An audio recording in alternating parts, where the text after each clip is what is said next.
Hi, I'm Scott Hanselman. And I'm Jeff Fritz. And this is Intermediate ASP.NET Core 1.0. We've covered a number of different topics. Be sure to explore all of the different things going on today in this Microsoft Virtual Academy. Right now we're talking about dependency injection. It's a big couple of words, but it really breaks down into something that's easy to understand when you look at it. You know, there's subtleties to dependency injection, but for the most part, the way I like to think about it is I'm going to spend less time newing up something. I say newing it up. Like as you look through your ASP.NET Core code, you won't find yourself saying new this and new that as much. Right. They say new is glue, right? As soon as you say new something, you're hooked into the signature of a constructor for that object. Oh, that's good. I'm going to use that. Go for it. Did you make that up? No. All right, we're going to have to thank Steve Smith for that one. Yeah? Yeah. Yeah, I like that. New is glue. So dependency injection, and then also what they call inversion of control. Yes. Another way of saying let someone else be responsible for creating that. And in the past, we would have like factories. Yeah. And that was an attempt at letting someone else be responsible. We would have an interface, and then we'd have an I factory, and it would make stuff. But really what dependency injection is about is saying, it is my intent that I need these things. I declare the need for these objects. I need these interfaces. I don't care how I get them. I just need to make sure that by the time I get called, that they have arrived and that they've been set up. Somebody else take responsibility for creating them and passing them to me. Well said. So let's switch over to my machine here and take a look at a couple of examples of dependency injection, and then we'll try to create something of our own.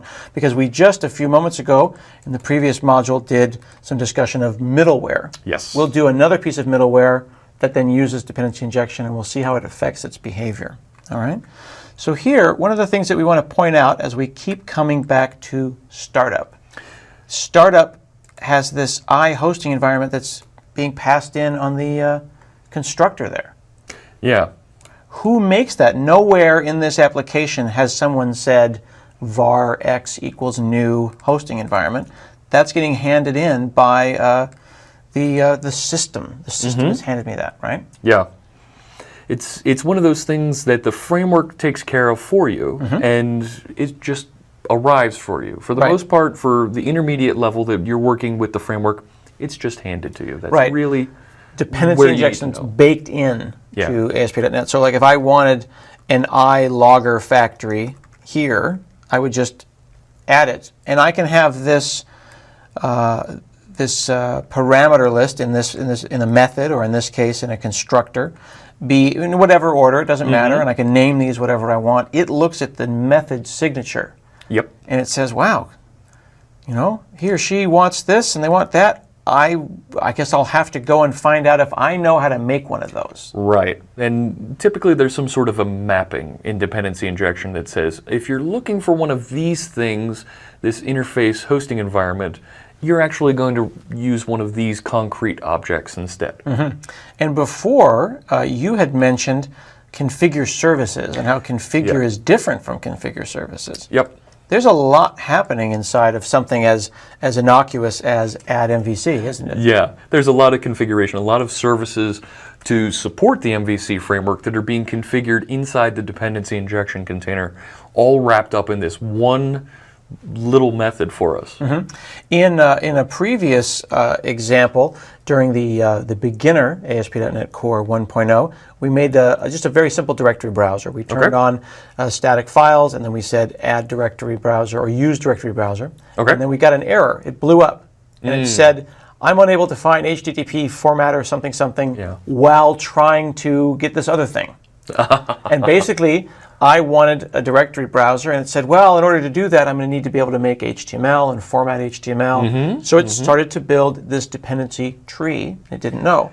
And I needed to then go and add directory browser. And if we hover over that, it says adds the middleware services, right? Yeah. It lets the system know about all of those things that I might need later. All right. So down here in configure, this is what we used in our last little lab. I'm going to remove all this here.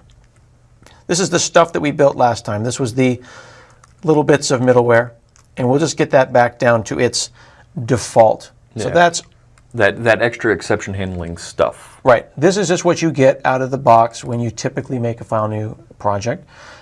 We've got application builder app, hosting environment, which doesn't look like we even need right there.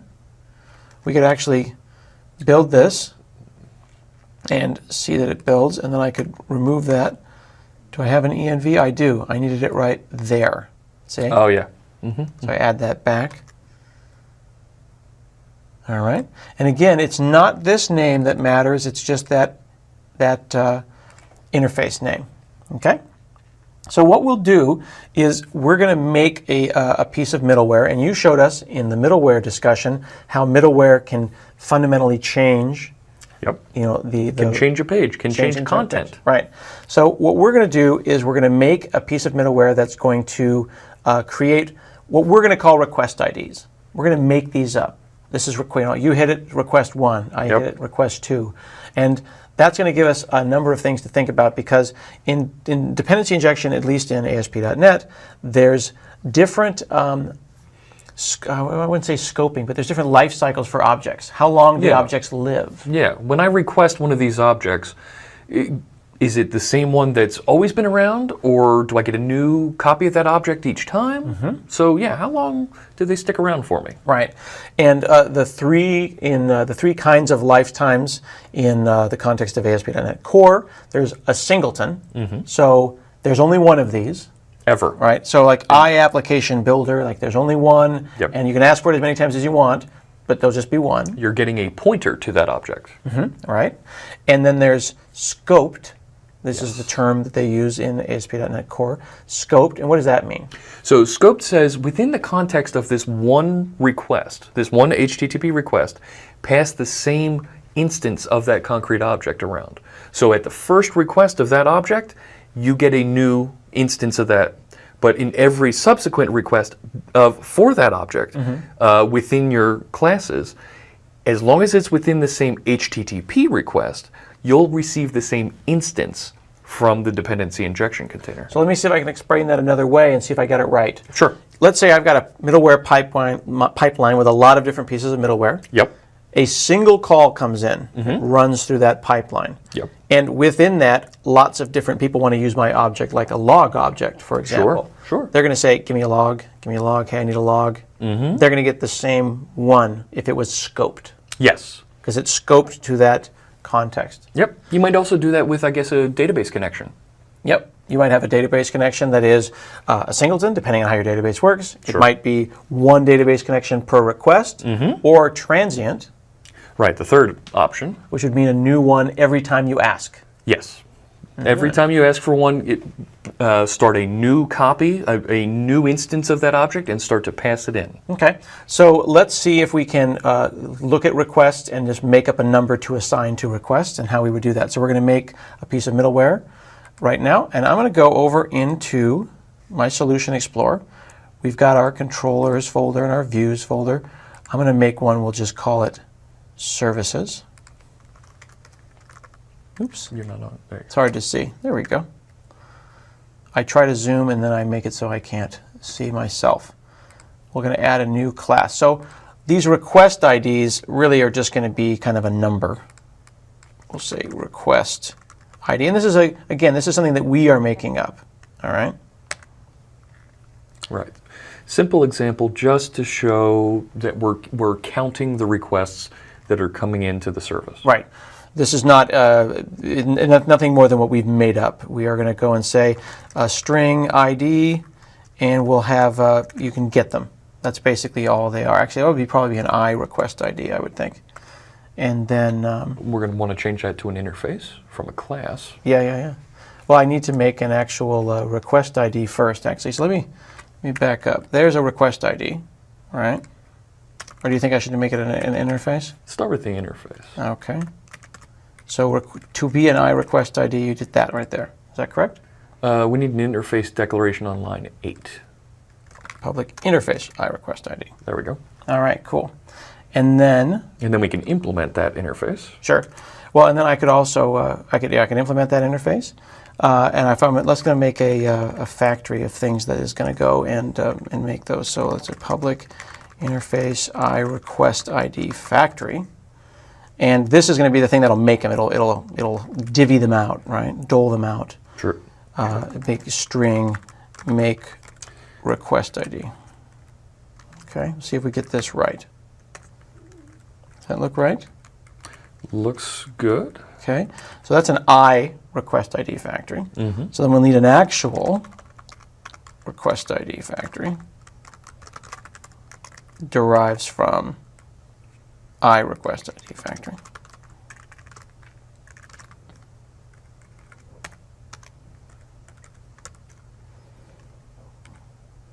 And then there I can, look at that. Cool. Implement it. Implement that right there. Okay.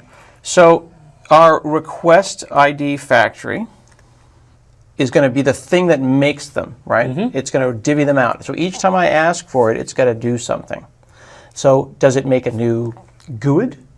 A new globally unique identifier? That's not really as interesting. No, we need an integer that really, allows us to count and see that this request came after that request. Ah, interesting. So by making an integer, having it increase in size, we're going to know that that one came after that one. So then we'll say private int, request ID. Okay. So then our make request ID, which by default says, hey, I'm not implemented, we'll have this go and return. And then we're going to take that ID, this request ID here, and I could say, plus plus.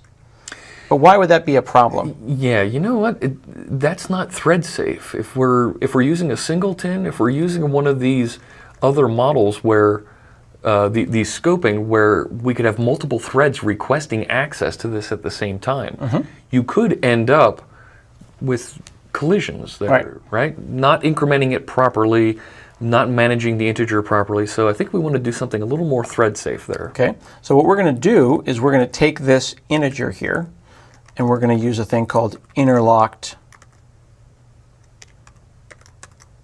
which is inside of system.threading. And we're going to say interlocked increment. We're going to go and increment that as an atomic operation. Yep. Okay. And I think we need to make that a reference. Exactly, because you don't actually pass in a copy of that integer. You pass in a reference to it, so a pointer to that or a reference to that. So we're going to increase that in size and then pass back the string. So our factory now, each time you call it, you're going to get 1, 2, 3. All right. And to be clear, the interlocked increment is a thread-safe way to work with that integer. So we won't be blocking. We'll be working with it discretely. Okay. So we've got our I request ID, and we can go and make a, just like we had one interface and then implemented it, let's say request ID. And this one is going to have an ID, I request ID. It's a capital D. Oh, capital D. There we go. Okay, so then where should it get that from, right? When you want a request ID and you say, hey, request ID.id, that should go and get that from the request factory, right? So this request ID has a constructor, and it's going to need to get a hold of that factory and then take that ID and do something with it, right? So then it might have an ID and pass that around somehow. Things are going to start getting a little hairy. This is pretty simple, but you can start to see that there's a little bit of an intertangled there's bit of relationships there. There's dependencies passing back and forth here that would be tricky to new up by themselves. Right. So, like for example, here in request ID, do I make a request ID factory? What we'll do is we'll try to have it say that it needs one. By putting it into the method signature of the constructor here. And then I'll squirrel it away. We see this before where we say underscore and something. That's kind of the way to say that this is a private. It's kind of a standard way. We'll say make request ID, which is going to do that interlocked increment. So we'll say private, or we'll say a read-only string of request ID. Okay. So let's look at this for a second. here's an interface that says, here's how we do request IDs. We'll hide that. We've got a actual implementation of request ID that's going to take a factory. I'm not newing anything. Notice I haven't said new anywhere in here. And we're just going to squirrel away that ID. And this is a little bit verbose, saying get and all that. I'm actually going to do a simpler property getter with our Anders operator, or the little hash rocket there. Yeah, the C#6 feature. So when we ask for an ID, give them the private and internal one. Okay? Yep. So then the question is, how long do these things live? Okay? We haven't said new anywhere in here. We haven't newed anything up. No, these are classes that stand by themselves right now. But request ID needs a request ID factory. So one of those needs to be made or at least handed in to request ID at some point. And request ID factory, how many of those should there be? Yeah, if we're managing the request IDs across all requests coming into the application, you really only want one of these. Okay, so then that would imply that a request ID factory would be a singleton. Okay, there's just one for the whole app, shared across the app. Yep. All right. So then, request IDs, when someone asks for one, how long should they be? Because I might ask for request IDs multiple times, but I don't know if I necessarily want one request to have its ID change within the request. Yeah, you're going to want kind of pointers back to the same HTTP request from those various places, whether it's a Razor page or it's a piece of middleware or if it's in the middle of that MVC controller. So we want that to be scoped to the current request. Yeah. So when someone asks for one of those, they are going to get one that whose its life cycle is set by ASP.NET Core and the dependency injection system, and not by me. Again, I never said new anywhere here. So here's where things get cool. Remember before we were inside of configure services and we talked about how that's where we prepare the pipeline and let them know about all the different services that are available and then later on use them. Let's go in here and say services, because this is going to be a collection of service. Like the ability to make request IDs is a service now that is available to our application. Okay? And we zoom in on here and we see add scoped, add singleton, and add transient. Those are the three types that you pointed out, right? Okay. So what do we got here? Add singleton.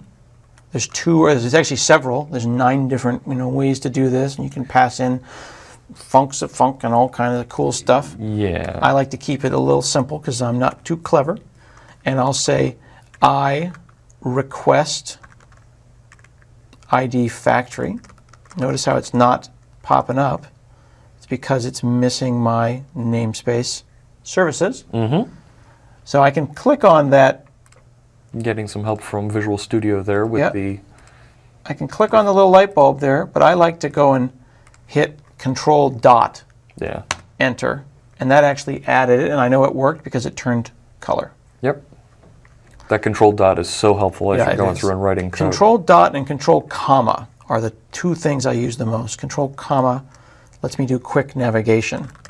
So if I want to go Control Comma and then say request ID and then go right to it, or Control Comma, configure services, and we're right back there. A real quick way to navigate. Those two. Now when you create that singleton there with the add singleton statement, you've defined here's the signature that if somebody requests this type, you also need to specify the concrete type there. So this is the thing I want. When I need I request factories, who's the one that's going to handle it? If we zoom in there, it says, okay, cool, what's the service? I request factory, thing that makes requests. And what is the implementation? As you said, the concrete implementation of that. Excellent. So we'll say that is, and that's a type name. Okay? Request ID factory. So this says, hey, ASP.NET Core, anytime anybody comes around asking for request ID factory, this will be the one that handles it. And they don't have to be named the same. This could be called superfoo factory, it doesn't matter, as long as it is a thing that implements iRequest factory. All right. So then we want to say add scoped. Yeah. So request IDs themselves don't last too long, but just the right amount. All right. So those services are now in the same collection of services that MVC is. Now, if we talk about the method signatures there on lines 34 and 35, you're passing in type names for those concrete implementations. Right. So when the framework goes to create those, right, the singleton request ID factory, it's going to look for a method, a constructor signature that it knows how to complete. Now, our request ID factory didn't have a constructor that had parameters that it needed to go figure out how to create. So it knows how to new that up. So when it goes to create that singleton, it'll create a new and it'll stash it with that signature that we're using. I see. So you're saying that this is a really easy class for it to make. Yep. Because it has itself no dependencies. No dependencies. But when it goes to create the request ID, it's going to, the first time that it's requested, it's going to request a new request ID and go figure out those constructors. Oh, I need an iRequest ID factory. Go resolve, get that singleton, and insert it in, and then pass you the fully instantiated. So that implies that I need to make sure that all of the different services that I could potentially need are added. Yes. And if you do a callback to many, many hours ago when Maria and I were doing our directory browser, we saw where we said use directory browser, and then it said, I was trying to make a directory browser, but I came upon this thing downstream somewhere called HTML formatter. Yeah. I got stuck. That needed to be in the list of, in that service collection. And in fact, we could probably put a breakpoint there and look at the collection as well if we wanted to see all the different things in it. So quick for the viewers, that pop-up window that you showed us there, what's the hotkey to bring that up? That is Alt F12. So I like to go and say go to definition. This is peak definition. So I'm in this tab and I'm looking at a request ID and I'm thinking about request IDs. I can go and say peak. There it is. And I get a window within a window. And what's cool about that is it's real. Like I can look around there. Yeah. So this is a really nice way for us to see that request IDs need request ID factories and how that chain of dependency works. There you go. Good observation and a good thing to point out. All right. So that's interesting, but those are just two POCOs, or plain old CLR objects that are out there in the world. We don't actually have any middleware to do anything with them. Right, they're just living out there. Nobody's creating or requesting them yet. That's a good point. Even though we've added it to the services collection, it's not going to ever be made because no one ever needed one. No, nobody's instantiating it. All right, so let's go over here. And these folders really are just convention. It's up to you how you want to name your folders. But having one for services is nice, as is having one for middleware. Yeah. Okay, so middleware, this is going to be like your custom middleware. It's going to sit in the pipeline and it's going to do stuff. It's going to use these different services. So I'm going to say add new class, and we'll make a request ID middleware. All right. And this request ID middleware is going to have a constructor that is going to be just like yours. When we make some middleware, you're going to need to have a few things passed in. First, there is a request delegate. That all comes out of HTTP namespace inside of ASP.NET Core. So you need the next one, right? Now, we want a new request ID in our middleware because we're doing stuff with request IDs. So we're going to need that namespace as well. I think it's a capital D. Oh, and there we go. Fixed it. Fixed it and added it using it at the same time because I'm fancy. Nice. Yes. Then let's have a logger as well, because why not? Like, we have all these things available to us. Why not have it log things? That's cool. And we'll say we need an iLogger that knows about request ID middlewares. We'll name it logger. So we're able to start this class up, and we've already got a whole bunch of stuff available to us, and we didn't have to new anything. No, we didn't. It's just going to be passed in, and create it as needed with the scopes that are defined inside that configure method. Exactly. Configure services method. Exactly. So because our invoke is going to need to hang on to next, the next bit of middleware, we'll just take a moment and we will squirrel away the next delegate. That's going to hang on to what comes next in the pipeline. And then we're going to go and take our logger, and since we got one passed in, we're going to want to hang on to it so we can use it for the life of our object. And that is going to be request ID middleware. And that one was called underscore logger. And what we're going to do is, in this next is passed here and logger is passed there, it's next equals next and logger equals logger. I think there's ways to make that a little cleaner, but for now, I think that'll be fine. Yeah. Okay. Then, remember what a middleware has to have. Has to have that invoke method, Scott. That is the one thing it has to have. It's almost an interface without an interface. It is. It's an agreement that they know how to be invoked, and as you pointed out, in the middleware section, they get passed in the HTTP context. Yep. And we're going to also have it get a request ID. So painful to watch someone else type, isn't it, Jeff? You're being very kind. Yeah. Somebody once said this is what it's like watching your manager type. Oh, that's so painful. I type 100 words a minute, but it's 90 of it is errors. Oh. Yeah, it's mostly backspace. I IntelliSense 90 words a minute. Yeah.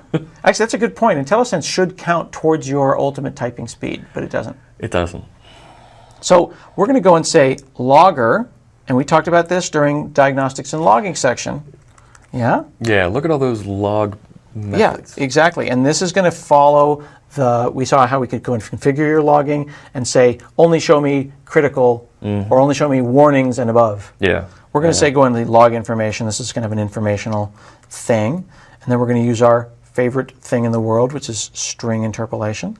We'll say, this is request, and then we'll say request ID. I love getting IntelliSense inside of a C# string. It still seems impossible. This feature has completely changed the way I type strings in C#. It's good. So there we go. Request right now is executing. This one's squiggling because it feels like something is not happening. We haven't returned anything. Return the next, exactly. So we'll say next, and we'll pass our context. So all we're going to do in this thing is invoke. But you know what I'm realizing?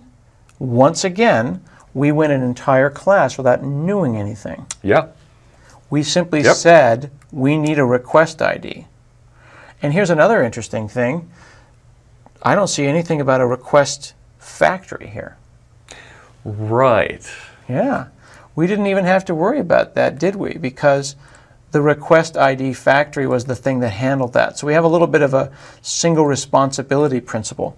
Yep. And notice also, we asked for a request ID right here, but we never made a request ID factory. That gets made for us. Exactly. So no one that we know of or see makes a request ID factory or visibly calls make request ID. It's all being hidden from us. It's middleware for the middleware.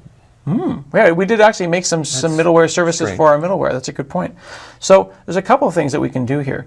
We can go and add this request ID middleware, and remember our namespace that it's in, by going into startup, okay? And we've got our list of kind of existing middleware. And I think that probably seems like a good spot. Yeah. You did a thing that was cool. You said use, and you had, Jeff's awesome middleware or whatever. You had a use method. You could have just stopped at use Jeff's awesome. That's pretty true. good. Yeah. So here, what I'm going to do is I'm going to use a more generic one, so I don't write that sugar. I'm going to say use middleware. And then I'm going to say request ID middleware. And you see it's not able to find that because it's in the middleware namespace. It went and fixed my spelling error as well, which is pretty cool. All right, so I could go and make a helper function, use request ID middleware. Sure could. Which is cool. It gives you IntelliSense and it's friendly. But if I don't want to do that, I don't have to do that. I can go and just do it like this. If I don't want to make that that little bit of sugar that you said. Okay. So I think that looks good. So let's go and make sure that we're running this. I'm going to do it under Kestrel because I like to see my messages at the command prompt there, the DOS box. And we'll run this application and check it out. Do we still call it the DOS box, or do we now call it the shell window? It's the command prompt. I mean, there's PowerShell, there's Bash, there's the, I made it green to make it look like an Apple II. So, ultimately I can't win. Reminds me of a 3270. It's good. That just means that you're old. So check this out. Look, request 2, request 3. We could actually go in and see how many requests get called. So why don't we try this? Okay, what do you got? So we put in that this is set on a scoped request, right? Why don't we inject the request ID into the view that you're showing there? All right. Oh wait, that's not a view, is it? No, it is. Okay, why don't we inject it into the view? Why don't you show me how to do that? Okay, so what we do is we add a new directive there after model. It is at inject, lowercase, and then space, and then it almost follows the syntax as though we were declaring a variable. So you specify the type that you're looking for. The type in this case was a request You're ID. looking for an I request ID. And I think it was in Web Application 22 middleware. Is it in middleware? Well, is it? Oh, you're right. It's in Pardon me. service. It's in services. Thank you. It is in services. And then after that, you need to specify the name of the variable that you're going to be receiving. Let's say just rec. Sure. Okay. So now let's output that rec ID a little bit further down there. So at rec. It can't be that easy. Isn't there a property on there we need to? Yep. .id. You're right. There we go. But still, it can't be that easy. It can't be, but it is. Are you sure? You're freaking me out now. Let's find out. It's like we planned this. It's almost like this is a script, Jeff. Request ID 2. The irony, of course, is that there's no script. Now, so you're seeing request ID. Did you notice one? That you want to notice something funny? Let's do that again. People might be wondering because it skipped the number. It did. You know why? Look, there's 2, and there's 3. Yeah. Yeah. Is it requesting see it? Oh no, fav icon, ICO is in there. See it requesting? Yeah, where is that? Show me. Third line from the bottom inside that. There it is. Yep, Request see that? starting. The favorite icon, the fav ICO, that's the little icon that goes up there. Yep. That is a request. And because, this is really, really important to remember, because middleware is as much a handler as is it a module, it's listening to everything. Every request for every file. So I would need to change that to say, well, I only care about pages, or I only care about images, or whatever. It's up to us. So you could change where that middleware is called so that it occurs after transmitting those static files, and then it won't trigger when those static files are being transmitted. Exactly. Right here, I'm just holding down Control R. This is my poor man's load test. Oh, there you go. But it's an interesting point, though, because it does also bring up to that issue of the original reason that we went and did this the way we did is that you might very well have people doing stuff simultaneously, and you need to make sure that you don't have any threading issues. So we did a very, very simple bit of business there to go and say interlocked increment and go in ID++ on that particular item. All right? So that is, I think, a pretty visceral way to look at dependency injection. I think the only thing that wasn't discussed there would have been transient. Here's a question.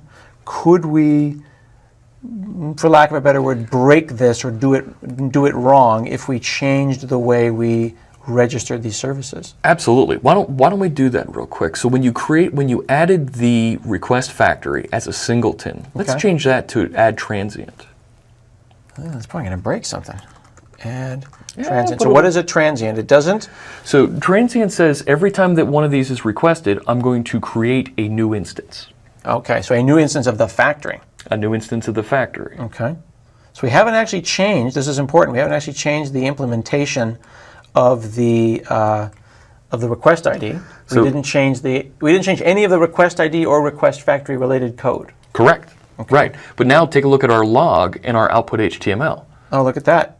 It's request, everything is request one. Right, because each time that it requests the factory, it's getting a brand new instance of the factory. Interesting. Okay, so what if we change the factory from transient to scoped? So at least it would be the same per request, Sure. but every request would get their own. Right. So you're Also going to get the didn't same help thing. me. Right. So if you were requesting that middleware several different times within the scope of that controller, you might see that number increment. I see. So if we put it in multiple places in subviews and different locations within our application, at least the number would remain the same. Yep. But because the factory is not a singleton, it would always be one. Yep. All right. So scoping is so important and such a fundamental aspect of this. It's also worth pointing out that while dependency injection is kind of baked into ASP.NET Core, you don't have to do anything to make it happen. You have to turn anything on. It's there by default. You don't have to use it if you don't want to. Exactly. And you could new things up all you wanted, but eventually Absolutely. it'll probably hurt. Yeah, it's a good development practice. To use this. But it's important to note also that there are great third-party dependency injection systems out there. Yes. You know, you can check out AutoFac. There's different injections. So if you like this style, that's great. But if you have a preference for another system, like a third-party one, like I use AutoFac as an example, be sure to explore those as well, because some people like to declare these things in different ways. Absolutely. And you pointed out that it is used throughout the framework. Every class that the framework creates is eligible to be connected to with dependency injection, set up the constructor parameters, and those will be passed into you, as well as the views. The views, that's really the new one that we never really had before in older versions of ASP.NET. Injecting things into the views, while cool, might not be applicable in every scenario. It might be better to pass them as models. All right, so that is a general sense of a dependency injection and how it works in ASP.NET Core. We'll take a short break and we'll come back and talk about web APIs. Oh, fantastic.